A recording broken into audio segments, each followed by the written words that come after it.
So I got my SSD and I got my cache. So maybe it's like you have a picture of the queen on your SSD.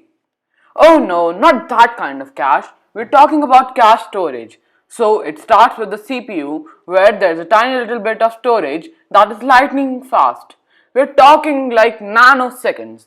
The most frequently used data that your computer needs goes there. Next up, we've got your RAM, which is orders of magnitudes more storage, but is not nearly as fast as CPU cache.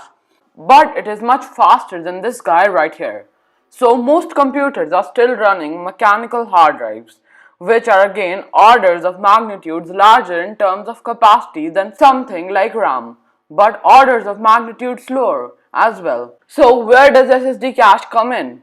SSD cache is kind of like strapping something that's in between a RAM and a mechanical hard drive to this solution so that the system can dynamically, automatically, intelligently take the data that it needs most often but not that often and keep it on an SSD. This is great for things like applications or games where huge amounts of data is stored but you still want lightning fast loading time. Now this solution obviously isn't great for something like a notebook where you have two separate drives going into the device.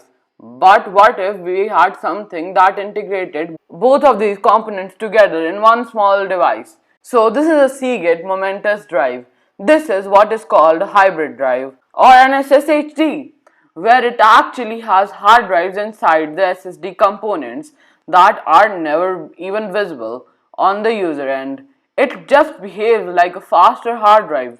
But that's not where it ends. The technology scales all the way up to enterprise, where huge arrays of SSDs might be backing up even more massive arrays of hard drives. That's what keeps pages like Facebook loading extremely quickly without the company completely running out of space to store all the photos and all the data that gets uploaded to them. So the hard drive is big and cheap. The SSD is small and expensive. This is where the marriage of the two makes a lot of sense.